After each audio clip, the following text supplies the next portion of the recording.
It is a 20-minute clip of a way longer video. It's a conversation between Nikki Finney and Araceli Germán.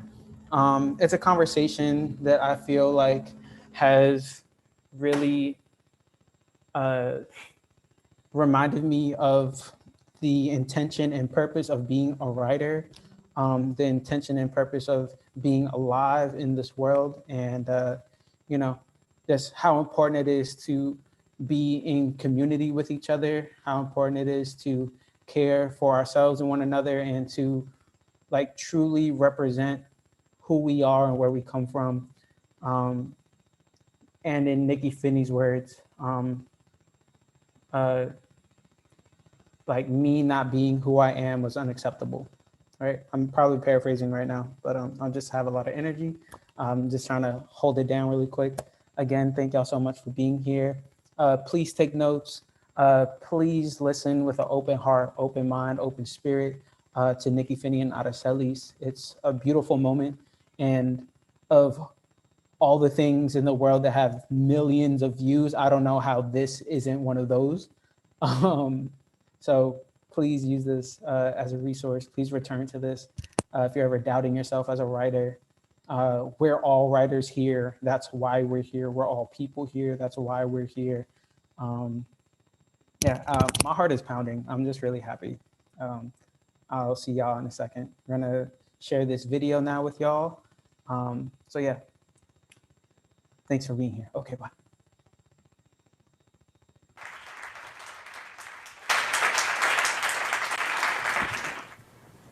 Thank you. Thank you.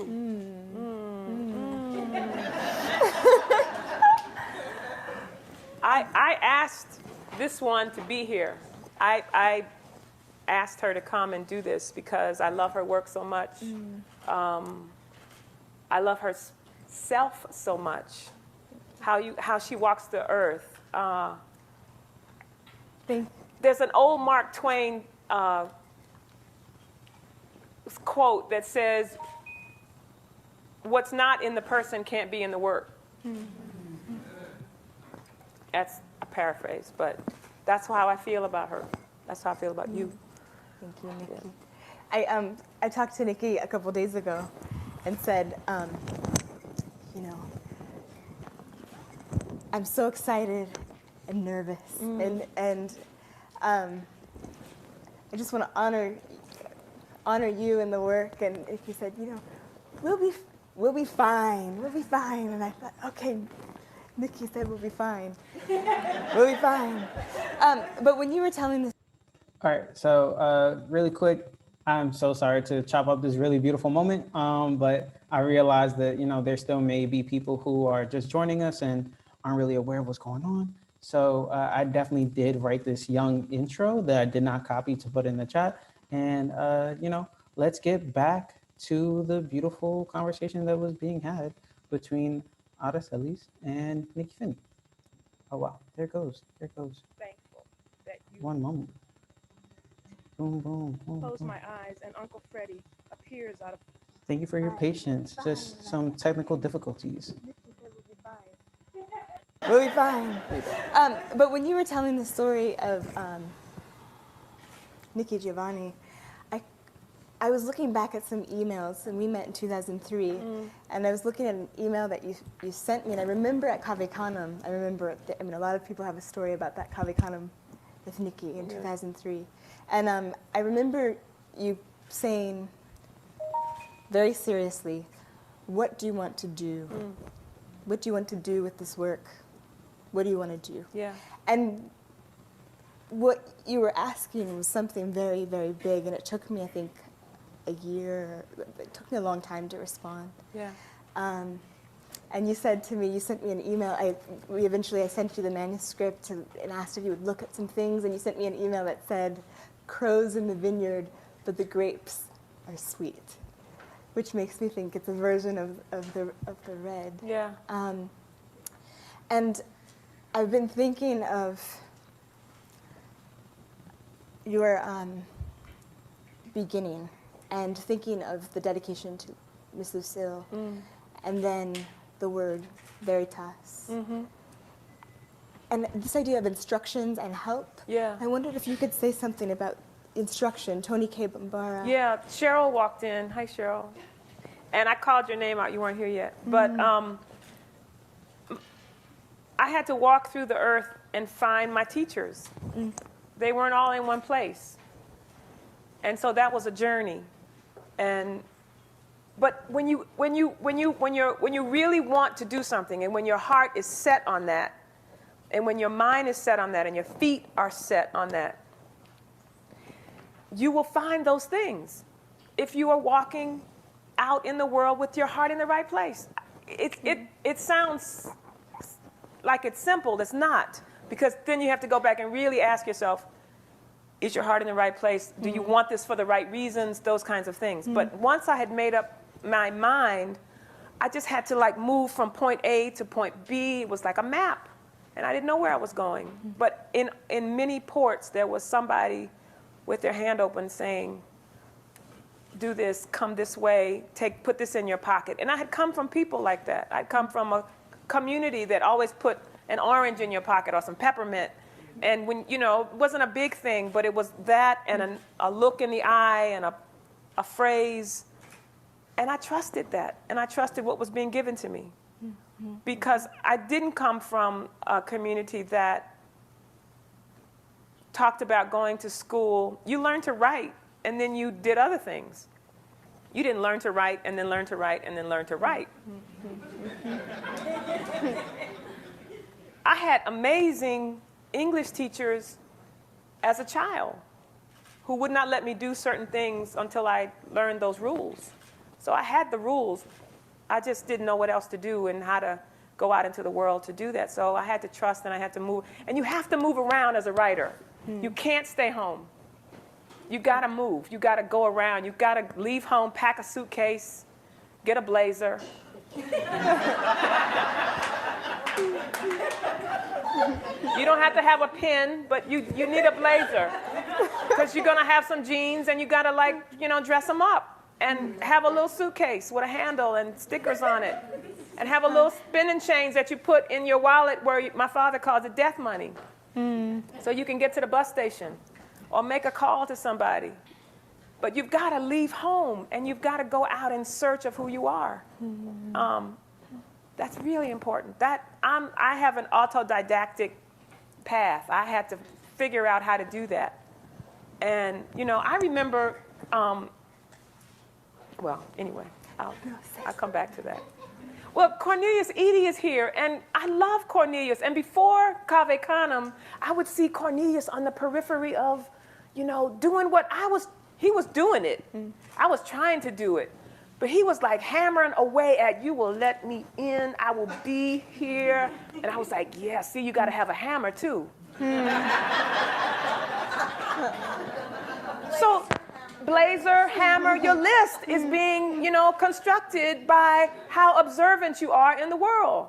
And I loved his work, and I didn't know him. And I think the first time I saw Cornelius was at AWP, and he was brilliant and determined. And you just like pinch off a piece of that, and you put it in your pocket, and you say, okay, now where do I do? Which direction do I go in? So because I had done that, and because people had been out there for me, I had to pass that to you. It would be like breaking the cycle of the spell if I didn't. And you have to do that. But you know that. A lot of people don't know that. They just get it and they hold on to it. But you have to pass it on. That's how the power stays with you, and that's how the power grows. Which is why I brought I was thinking of manifestos and artist statements and sharing news with students. And I was with this book, since February 1st. And beginning with the do not leave the arenas to the fool. Yeah. And having you share Tony K. Bambara's work with us. But then you, in the book, with instructions. Yes, at the end. Yeah. At the end. Yeah, you have, I'm a teacher. I didn't know that for a long time, but I come from teachers. I love the classroom as a arena to open hearts and to have that conversation that can change a mind or enlarge a heart in the right way. Yeah. Something you said that it made me think about something about Tony Cade. And I've said this story before, and it's another one of those stories that matters to me, but I was sitting at her feet in her Pomoja writing workshop in Atlanta, and we would walk to the bus stop because Tony wasn't driving at the time, and this older man stopped her one day, and he said, "You're that writer lady?" And she said, "Yeah, I am." And I thought, oh, he wants her autograph. He's gonna like do what people do when they say that, right? And he said, "Well, my name is John Smith, and I'm a bus driver, and me and my wife are trying to buy a house. But I can't write. I can't figure this out. This house application is too complicated for me. And since you're a writer, you say you're a writer, let's see you write something." I was like, at first, I was like, what? This is Tony K. Bambara. She can't fill out a house application. And she was like, 4 o'clock, Saturday. I live at the top of the hill up there. Be on time.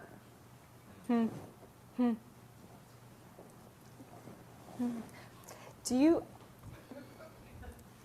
responsibility? What's your sense? Do you feel responsible to anything? How does responsibility live in your work or when thinking of your life? It makes me I don't really like role model. I don't really like that so much. I am responsible, and I'm kind, and I work really hard. So those things I hope come out in my work and come out in my relationships with people. That's enough for me to live what I say I am, to be what I say I am, and for those who are close to me to know that. But I don't feel like I have to give up my life for something else or give up my passions for what they are. I really feel like far too often we do that. And I feel like I can be myself. It's been a long journey of understanding that. But if I live my life like I feel like I should, then somebody else doesn't have to be like me. But we can link arms about the right things. And that's important. So I'm responsible to tell the truth about the life as I see it. I'm responsible to work hard because my grandmother taught me that what you sign, if you put your name on something, then it has to represent you. And that's an old way. But if I put my name on this book, then it represents who I am. It has to. So everything has to be worked till it's just so. And that's really important to me. When I was reading the Poets and Writers interview, it's up now. Is that right? Is it the April? Yes. The April issue? The story that you share about your grandmother asking. Oh, And yeah. if you could share that, and then also say why you said. Oh my gosh. What you said. After Rice, after the second book, my grandmother called me to her kitchen table, her Formica, beautiful blue table, where the sugar bowl was always in the center. And she said, "Okay, you wrote your little 2 books. That's it. Done. It's enough. Stop. Promise me this is the last book. Promise you? This is it. You have said everything that needs to be said."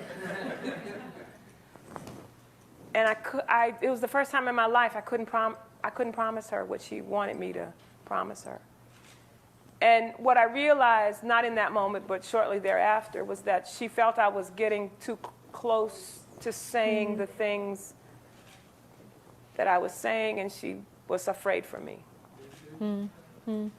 And she knew she was getting older, and she could not be with me. She could not protect me from the things I was saying. And she knew she was not going to be here much longer. She was very wise in that way. And so she was like, cut it off, stop. And that was the only way she could fully protect me from what she saw coming my way if I continued. And I couldn't do it. And she turned and she left the room and was mad and didn't call me for like 2 weeks. But we got back on the path, and we never talked about it again. And right before this book came out, I thought about that, and I thought, oh, she really wouldn't like this book. This is really, but I talk to her all the time, and I still hear her moving through my mind and my heart, and I know she knows that I have to do what I have to do, and throws me blessings from the sky.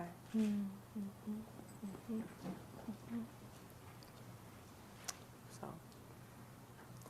When I was listening to you, I told my sister before we came, a couple hours before we came, I said, I just have to read these words all again. And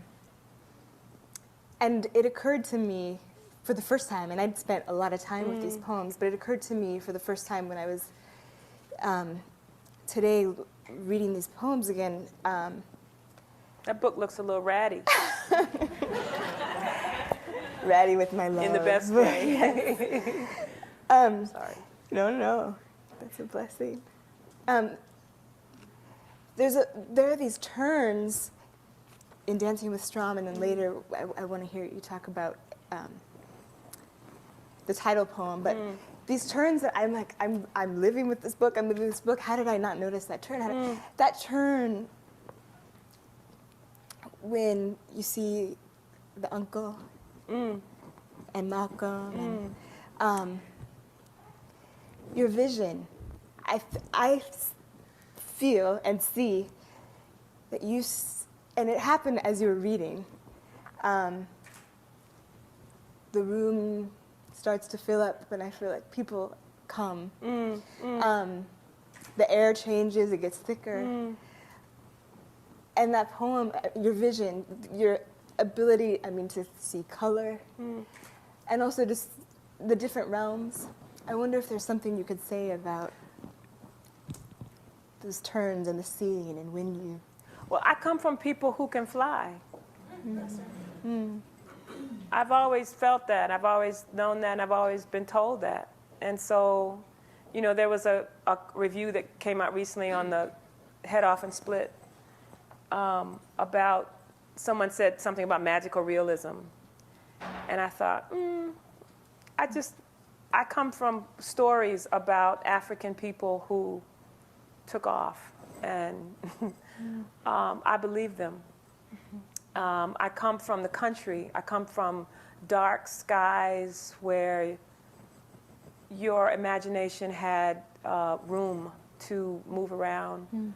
I say all the time that it was the wandering around on my grandparents' farm at the top of the state in South Carolina that really gave me permission to dream not just as a child, but as a young woman, as an older woman. I still go back there.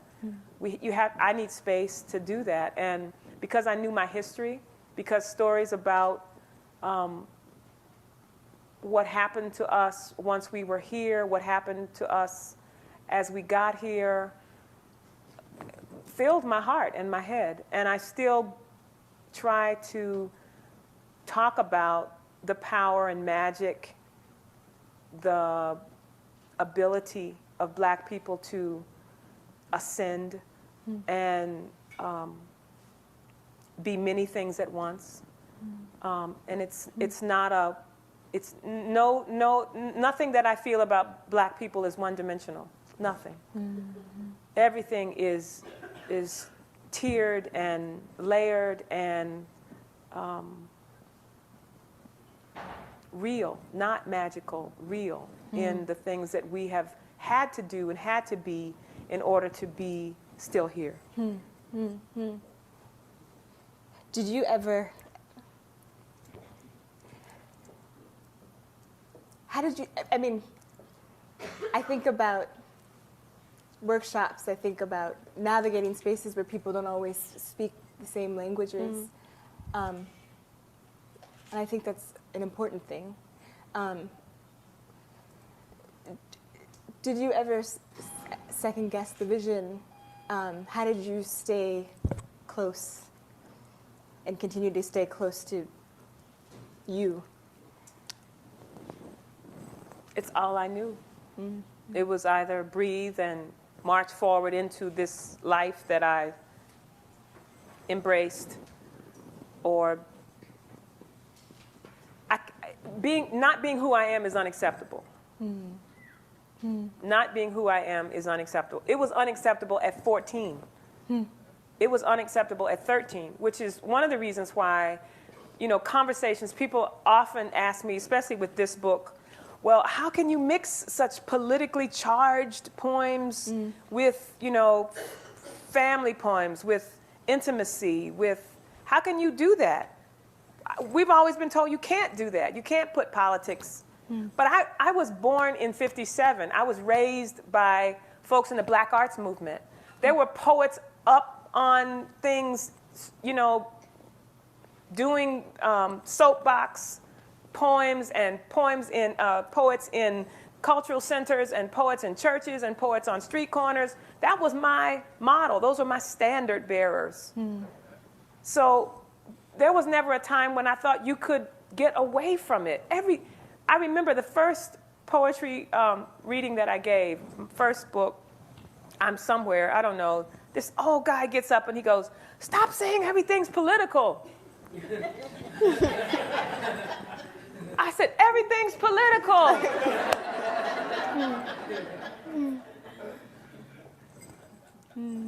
But it's like,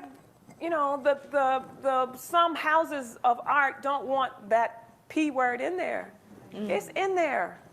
It's in there. It's how I have come to know the power of my own breath.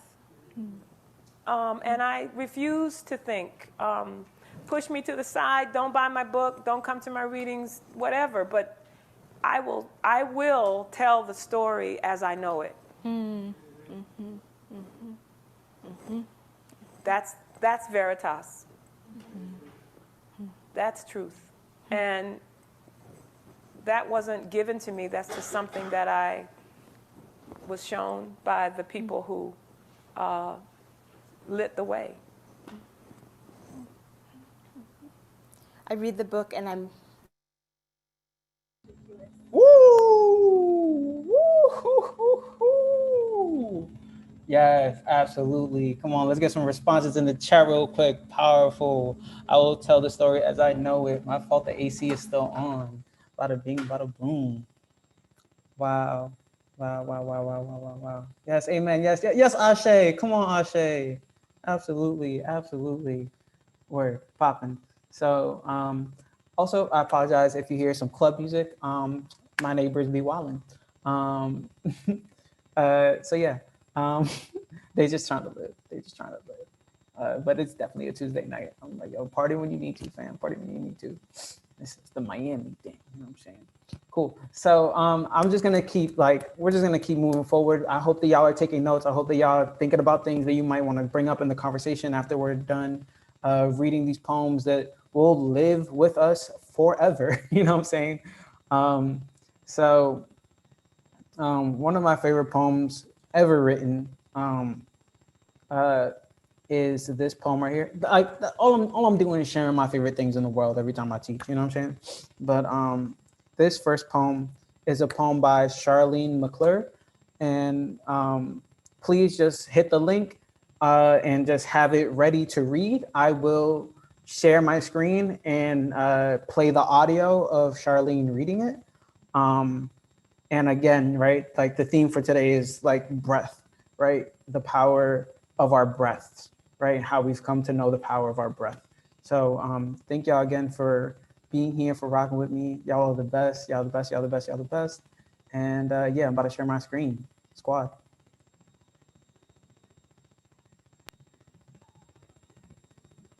Everybody good to go? I hope everybody's good. I hope your internet is bay and blessed you with the quickness.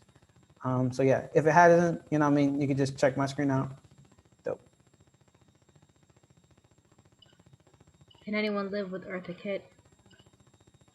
1.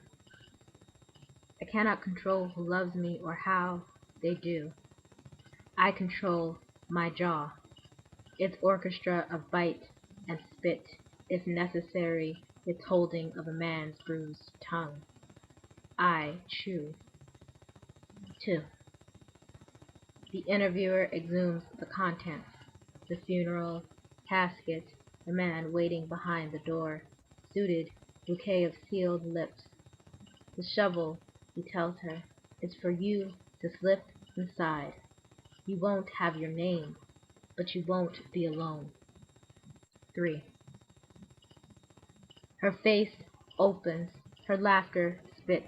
She calls him a fool, her eyes narrowed to the scent of his sweat. She says, I cannot choose how I will die, but I can choose what will kill me. She lifts her shirt to breathe. She lifts her shirt to show him, to give him a name for God, her chest arched open for arrows.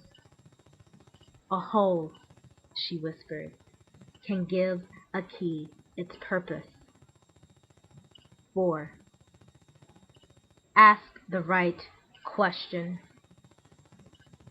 How do you keep warm?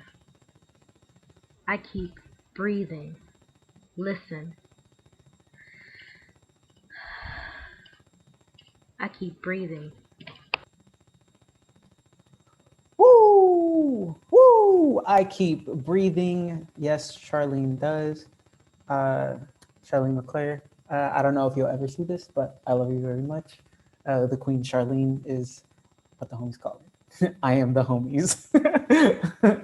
Okay. The next poem is an incredible poem. Wow, wow, wow, wow, wow. By one of the most incredible people on the planet. Wow, wow, wow, wow, wow. That poet is, to me, Tahira Nurse. Just super brilliant, Black woman excellence all day, every day.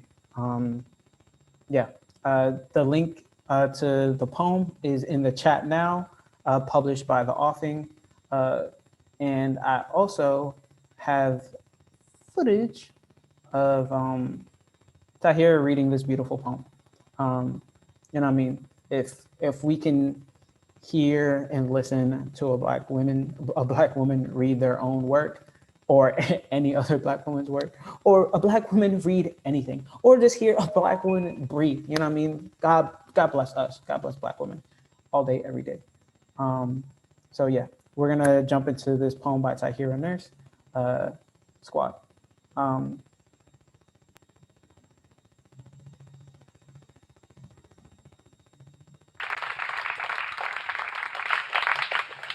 This is called Some Girls Survive on Their Sorcery Alone. I got a stank ass attitude because you tried to kill me. Still, I am the baddest bitch in here. Diamond Yoni. Carbon-based funk and it's everywhere. Video vixen bad.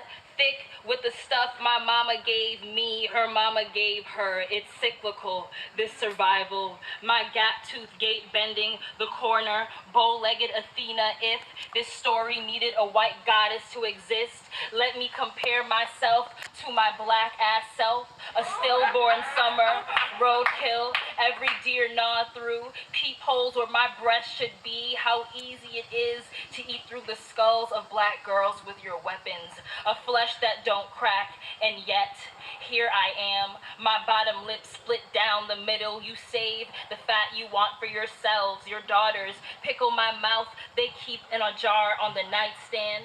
What did slavery do to y'all to make you treat me this way? I almost wonder, and then I am distracted by my own brilliance. Pink lotion slides down the side of my neck. I'm sweating, running hard, fast, and away from elegy. If I die in this jail cell, no, I did not kill myself. If I die in this jail cell, no, I did not kill myself. If I die in this jail cell, no, I did not kill myself. For Sandra Bland, Ayanna Monet, Stanley Jones, Renisha McBride, Tarika Wilson, Katherine Johnson, Sharice Francis, Kendra James, and them, the understood, implicit, etc. of this list. I am trying to mend the impossible wound, and I'm sealing it in Vaseline. I'm blasting Little Kim in the rain. So much coconut oil on me, the bullets miss. I'm slick as fuck. You mad? You can still smell me breathing from here.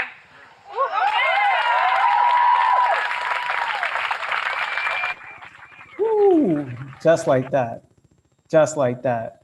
Absolutely just like that. Time out. Let me not act like, you know what I mean, like Charlene McClure did not win a Rona Joffrey Award recently. Let me not act like Zahira Nurse does not have an incredible chapbook of poems published by Northwestern University Press, winner of the Drinking Gourd Prize. You know what I mean? Like, also titled Some Girls Survive Off Their Sorcery Alone. I am dropping this in the chat. Please go get y'all a copy. Please go get y'all a copy. Do yourself a favor. Get yourself a copy. Squad up. So here we are. Here we are, lovely human beings of the world that is this Zoom and these poems. What are some things that stood out to y'all? What are some things that moved y'all? How are y'all feeling? Please write into the chat. If you don't feel like talking, I welcome y'all into the chat. I welcome everybody into the chat. And, you know, anybody who does want to, you know, just contribute to the conversation, please, like, unmute yourselves. Don't even ask me. Don't even try to wave. You know what I mean? Just do it. And we'll try to get everybody, you know what I mean? Or as many people as we can. But, you know, like, yeah, I thought somebody was raising their hand. But yeah, I'm just really, really thankful for these poems. I think about how often these poems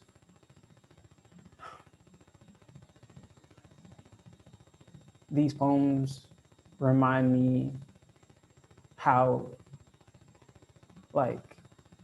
powerful like my chosen family is, right? Like, I'm so thankful I get to know them. And you know, how loud, you know what I mean, sometimes we have to be so people know that we're alive, especially Black women, right? And like, you know what I mean, how bold and like strong, you know what I mean, like their work is, because that's who they are, you know what I mean? Like what Nikki Finney said, like, right, like what's not in the writer can't be in the work, right? So I am always inviting y'all and encouraging y'all to always welcome yourself to the page. Always bring all of yourself to the page. And it doesn't mean that you have to talk about everything, but like the work is so much more you when you're there. You know what I mean? When you don't compartmentalize yourself, or when you don't disqualify yourself from doing this work, right? When you choose to sit at your laptop, when you choose to pull out that notebook, when you choose to grab a pen, like you're choosing some really bold and brave shit. You know what I mean? To say yes to yourself and to write, right? Without also any kind of like expectation, just to be present, to meditate, you know what I mean, on yourself and what you're thinking, and to explore those worlds, right? To explore where you've come from, to explore how you got here, to explore where you want to go, you know what I mean? And, you know, people are going to say like, stop saying everything's political, you know what I mean? Fuck you, everything's political, you know what I mean? Like, So yeah, yeah, I'm just really moved. Does Well, anybody have anyone want to jump in? Yes, yes. Hi, sis. Hi, Noah. So good to see I you. felt so, I came a little late, but the essence of this amazing worship was so, like, it hit me right away when I came in. Black women, when they speak, like, I'm stuck, tú sabes, como yo hablo español, a mí el nombre de la primera, like, it's hard for me to pronounce her name. The first lady that said, it's not acceptable to be, not to be me. Yeah, Uh, Nikki Finney. Nikki Nikki, Finney. that that's like, she was talking about her grandma too. That relates so much to me because my grandmother, she passed away too, but it was so, like, my Dominican black grandmother, like, there's certain things that you don't speak about, right, because of the generations that came before us, because of their respect and all of that. But there's so much liberation in the fact that she still wrote, because she's not only liberating her grandmother's story, but she's liberating herself, and she's giving space to the generations that come after her, or women like myself in my mid-20s who are trying to write, who feel like they're too political when I do write. So I felt like alas. I felt like I'm flying as I was listening to her. And the Mm-hmm. theme about reading came up in this other piece that you showed. Mm-hmm. Very beautiful, very empowering, and something that I'm learning from myself and in my own writing is that the word, black women are perceived, I'm Latina, I'm black, and we're perceived as like, we're too strong, we're too this, we're too that. We are not trying to be this or that. That's just what we are, and that's just who Mm-hmm. we are. And in my search to unite myself, to be at my highest, to be with my highest self, I found that the essence of me, the essence of my writing lies within my own boldness. But Mm-hmm. that comes natural to me. Like, that's not me even trying. Like, I step in a room and it's like intensity, and I'm like, I'm not even trying to be intense, you Right. know? Right. So I'm really enjoying it. I'm happy to share this space today. Y Mm, amor y paz. thank you for being here, fam. And like, absolutely, like, I think a lot about, right, like what you said, like I just stepped in, like I'm not even trying, like, you know what I mean, I'm not trying to do nothing, you know what I mean. And I think, like, you know what I mean, like I feel like even, people who are like, who could be maybe like timid in like social spaces, doesn't mean they don't have power. You know what I mean? Doesn't mean that like motherfuckers who's just awkward. You know what I mean? Just like awkward niggas. Like everybody got power. You know what I mean? They have their own unique ability and their own unique experience. And I like I'm on this big kick of like healing that inner child. You know what I mean? Healing baby Gabe, who like smiles so big and cries so much. You know what I mean? And like I'm just like, damn, like where were the people talking to me like this? Mm. You know what I mean? And I think about also, right, like at 26, like I can't keep baby crying. You know what I mean? Like I can't keep baby crying because baby me needs me. You know what I'm saying? So thinking about like what is it to be the adult that baby me needed, right? To be the grown person that I wish told me to like be kind to myself, to love myself, to do what makes me truly happy, right? Without judgment, with unconditional love, right? And like how, whether it was bullying at school, any personal things within the family, like we can grow far from being that person for ourselves and be taught subconsciously not to be that person. So it feels weird when we show up for ourselves and we take care of ourselves, right? And I feel like writing is a way out of that, and writing is a way towards that kind of healing, right? I don't think necessarily the writing can be therapeutic when it's like done intentionally as therapy, right? But I think more so writing is cathartic, right? I think it feels good to write, right? And I feel like writing can show us things about ourselves that we didn't know were maybe buried or like pushed to the back. That when we show ourselves or bring ourselves to the page, we have an opportunity to be a better person. We have an opportunity to learn from our past and our mistakes and our like nuances, to just welcome ourselves that much more, whether it's on the page or walking down the fucking street, you know what I'm saying? Or, you know what I mean, walking into the room. You know, like, I'm not even being bold, I'm just being myself. You know what I mean? Like, I am full of me, and like, you mad you can still smell me breathing from here? You know what I mean? Like, for real. Anyone, does anyone have anything they want to share?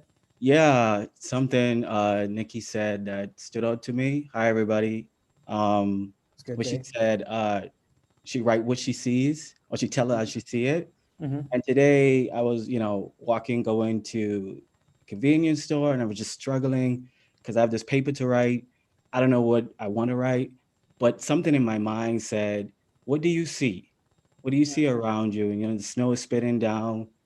I see bikes drawn on people's lawn, and I could see the poverty, and you could see, I don't know, just the visual itself. And what she said kind of struck with me in a sense that uh, the elements around you not only give you a perspective, but you have to trust that perspective as well. Trust the vision that you see in front of you, And so I think that for me is most empowering, like to honor your, I don't know, I guess I'm saying honor your the things that you see. And by honoring things that you see, you're kind of honoring yourself in that way. Right. Honoring your experience, honoring, like, your surroundings, right? Like, people be like, I got writer's block. I'm like, just what's around you? What do you see? You know what I mean? Like, no more writer's block. Bada bing, bada boom. You know what I mean? And like, even when it came to Nikki Finney being like the sugar bowl in the center of my grandmother's table, her Formica blue, like, you know what I mean? I was just like, she's doing it right now. She's doing it in front of us. You know what I'm saying? Like, to just honor memory as best as we can, right? Because like, my story isn't your story, right? Like, we high key have like 60 people in this room, right? But we're all experiencing this one moment all our different ways, right? I could show y'all one poem, and that one poem becomes 60 different poems, because we're all different people, right? And like, even if it's a memory with more than one person, it's important that you remember your story the way you remember it, right? It's important that you're open to understanding that people's experiences were different than yours, right? It's important to understand that, like, you have to honor your memory, but also honor the memories of those who were there, right? Because you're not the only person, and you don't live in a vacuum. You know what I'm saying? Yeah. So I feel like people also to, in a way, bring their own, I don't know, how can I say this? Like, people project their own memory onto your memory, and then that sort of loses the kind of narrative ground, if that makes sense. yeah. Like, if I project my memory and you project your counter memory, then who's to say which memory is the truth? All right, and then that's also a gateway drug for gaslighting people. So like, let's not do that. You know what I mean? Let's like honor each other's experience the best that we can, right?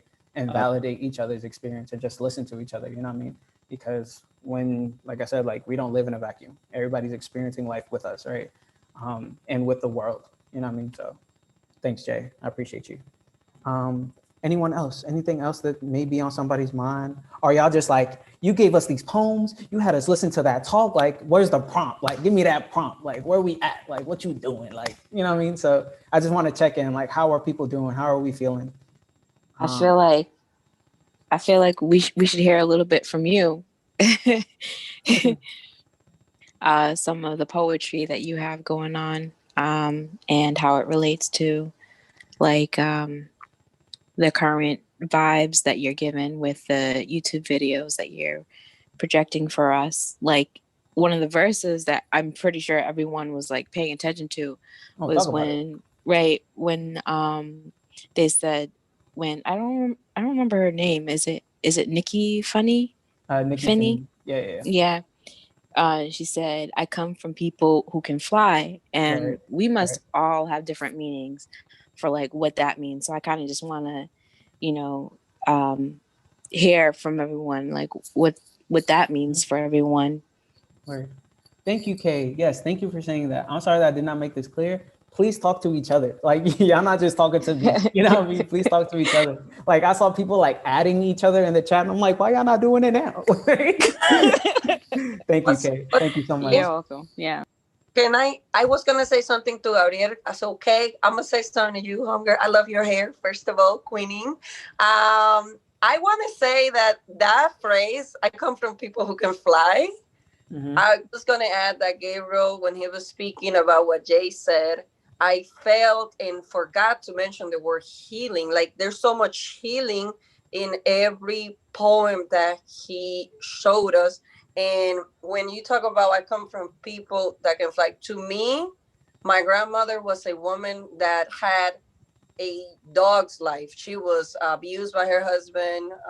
She never got an education. Her kids left her, like my dad found out about her later on and all that stuff.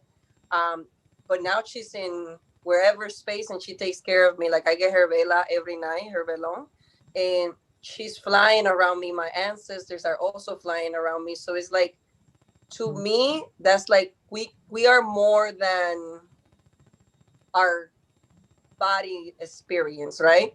And we also have to remember that, like, we are more than our physical body. We are energy. We are everything, and like, I just wanted to add that because that phrase stuck with me as well. Right. Thank you, Rosalina. Yeah. Oh, Kay unmuted themselves. I was like, yes. No, I really like that that you have that perspective of, like, the spirits that are, kind of transcending through you. I had a little bit of a different look on it. I took it more as like people that we descended from did remarkable things that we wouldn't ordinarily know how to do in today's world, or, things that are unachievable. Because just to be in existence is like something that is, profound. So I feel like we just took it another level when she took it another level when she said that.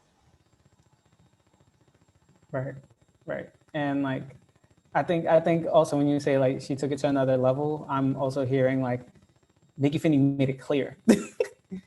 You know what I mean? Nikki Finney made sure y'all knew what she knows, not what she believes or what she thinks. Like, I had a dream. She's like, I come from people who can fly. Right. Like, who's gonna argue with me? Like, how dare you argue with me, right? So I think it's, for me, like, I think that's exactly what I think about when it comes to work that is self-affirming, right? Because in that poem that you're going to write now, and all the poems you're going to write in the future that are self-affirming, you're damn near challenging your readers to try to tell you you're lying. You know what I mean? Like, because the audacity, you know what I mean? Like, the audacity that someone would have to say to be like, oh no, that's not true. You know what I mean? Like, this poem is proof. Like, how dare you say that I'm not powerful? How dare you say that, like, I haven't survived what I've survived and have come out swinging? And if you try to get in my way, you will be swung on with these words or these hands if you really try to see me. You know what I mean? Like, period. Like, you know what I mean? Because it's the only way for me. You know what I mean? The only way I think about it, right? And I'm thinking right now, like, it just came to my mind, like Mumu Fresh, who was an incredible MC, singer, vocalist person. Please look them up, Mumu Fresh, Mumu Fresh. They were on Tobe Nwigwe's new album, and they have an incredible Tiny Desk. A blessing, Mumu. Mumu was talking to me about something, and they were like, yeah, don't think about how you go through things. Think about how you grow through things. And I was like, oof, thank you so much. You know what I mean? So constantly thinking about growth, right? Thinking about, where like these things are negative, how can I turn them into a positive, right? Like, what is the lesson in this thing, right? Maybe you need some time to process it. By all means, do that. You know what I mean? I don't ever want to rush anybody's process. I don't ever want to rush anybody's healing, especially not my own. So I don't encourage rushing, right? But I encourage being present and mindful, right? And allowing yourself to feel, as deeply as you need to feel, or as much as you have the capacity to feel in that moment, right? Because things be happening, things be changing. We don't be having all the capacity all the time, right? I do want to try to keep. I see people, Natasha, or I'm sorry, I can't. My eyes is bugging me right now. I just see people unmuting themselves. I'm like, does somebody want to say something? I'm unmuted.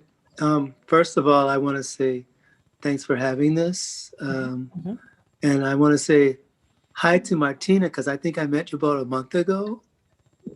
Yeah. And This is so and sweet. then the third thing I want to say is piggybacking on what Louise wrote in the chat, where she said that she wrote the poem about the prostitutes that had been murdered, and she only she wrote the poem from the point of view of the prostitutes, and it bothered, and she didn't name the fool that killed them, and it bothered people, and they said, don't write those kind of dark poems again. It reminds me of the woman who is now the poet laureate of the U.S., I think now for the second or third year in a row, Joy Harjo. Yeah. And one thing that she said was very striking. I saw an interview, and she said, the poet has but one duty, and that one duty is to tell the truth. And I think for many of us, that's the way it is. And I think for the poem that you wrote, that's like that. So that's my little 1/2 cent. Great. Thank you, Santiago. Thank you so much. I appreciate it. Absolutely. I'm trying to keep it tight ship, my brother. I apologize. I'm so sorry. But I don't. Also, if I get the go ahead from the New Eurekan right now inside the chat, that like we can go a little bit over time because the last workshop, you know what I mean? I don't mind, but like, you know what I mean? I'm trying to get y'all. I'm trying to. Okay. Okay. Please go ahead. Go ahead. Yeah. Yes, I think I hope I'm on. Yes, this is amazing. I have gone through laughter and tears, and I really liked what Nikki said. Oh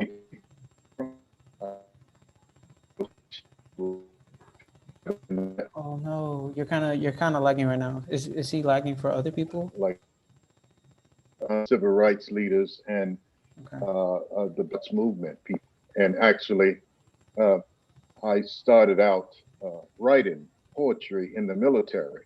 So what she said about the poetry and everything is political. And I remember those days in Atlanta in the Black Arts movement and the workshop that she talked about with Tony Cade Bunbara. I was blessed to be there, but it is so important that we continue to define ourselves. And that is the main focus for younger poets. And I think you said it so well.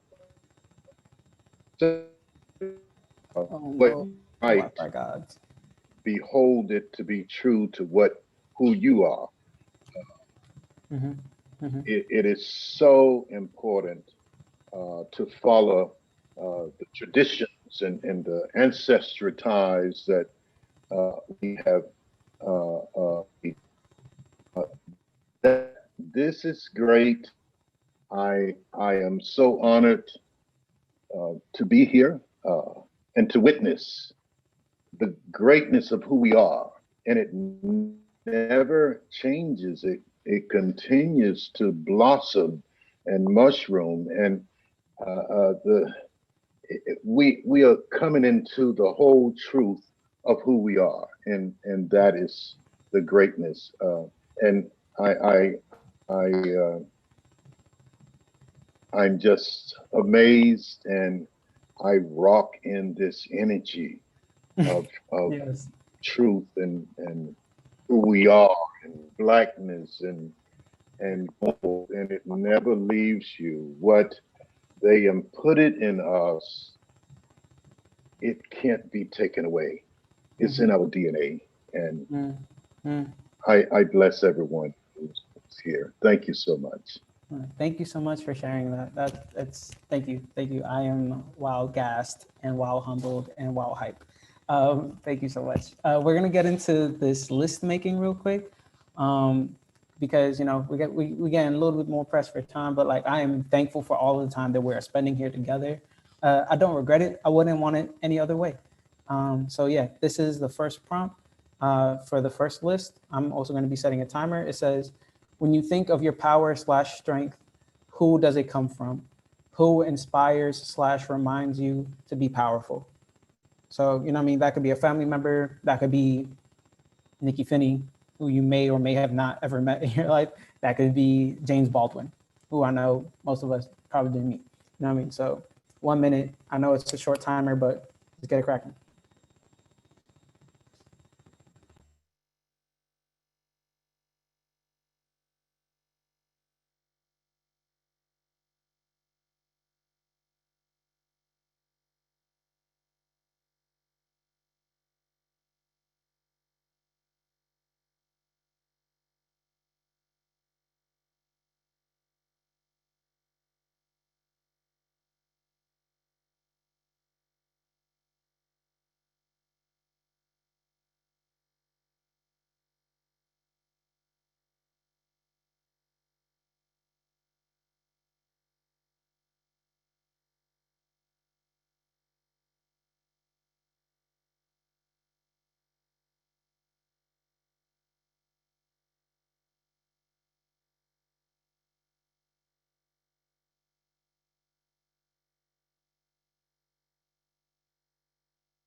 Oh, I thought it was muted. I was not.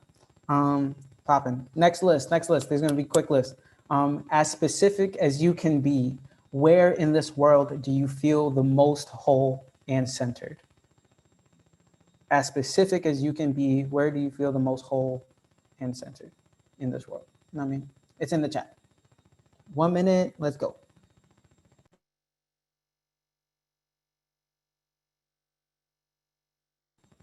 Also, just want to remind y'all, if you are thinking, you are not writing. Just write it out.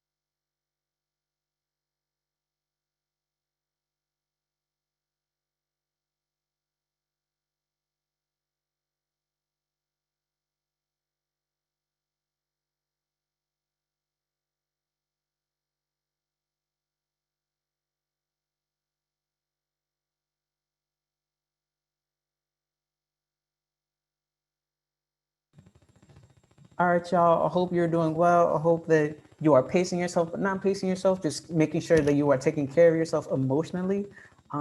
Next list. What do you want people to know most about your story?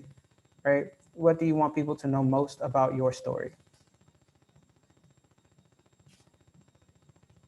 Like you write that shit and you're like, don't fucking forget it. I'm cursing a lot today. I'm hyped. Okay.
All right, y'all.